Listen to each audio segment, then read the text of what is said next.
आगामी नगरपालिका चुनाव को लेकर महाराष्ट्र नवनिर्माण सेना के अध्यक्ष राज ठाकरे नासिक पहुंच गए हैं। इस दौरे का मुख्य उद्देश्य चुनावी रणनीति को अंतिम रूप देना है और स्थानीय संगठन की मजबूती पर चर्चा करना है।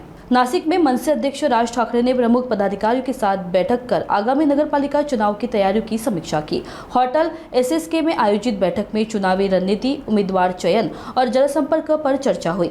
राज ठाकरे का भव्य स्वागत किया गया और उन्होंने समर्थकों को पूरी ताकत से जुटने का आह्वान किया।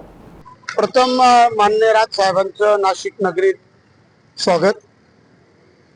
आता आज मीटिंगा होणार आहेत, कोर कमिटी होती, कार्यकर्त्यांना पण भेटतील, त्यामध्ये निवडणुकीचा विषय होणार आहे।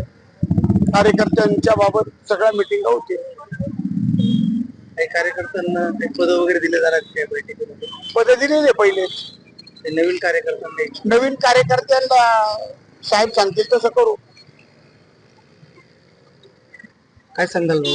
राजसाहेब नाशिक दौऱ्यावर आहे, अनेक कार्यकर्ता मोठ्या संख्येने या ठिकाणी उपस्थित आहे, काय सांगाल? आपण बघितलं तर इतक्या मागच्या काही काळामध्ये सुप्रीम कोर्टाने जे आदेश दिलेले त्यानुसार राज्य सरकारला ज्या प्रलंबित म्हणजे आपलं संभाजीनगर असेल, नवी मुंबई असेल, नाशिक असेल, नाशिकच्याच पंचवार्षिकला आता 3 वर्ष जे झालेली नाही, 3 वर्ष या संदर्भात आता सुप्रीम कोर्टाने जे आदेश दिलेले त्या संदर्भात सन्माननीय राज साहेबांनी मागे सांगितलं होतं की मला सर्व कार्यकर्त्यांना भेटायचं आहे आणि महानगरपालिका येणाऱ्या निवडणुका, स्थानिक स्वराज्याच्या निवडणुका या संदर्भात साहेब बोलतील अशा अपेक्षा आहे।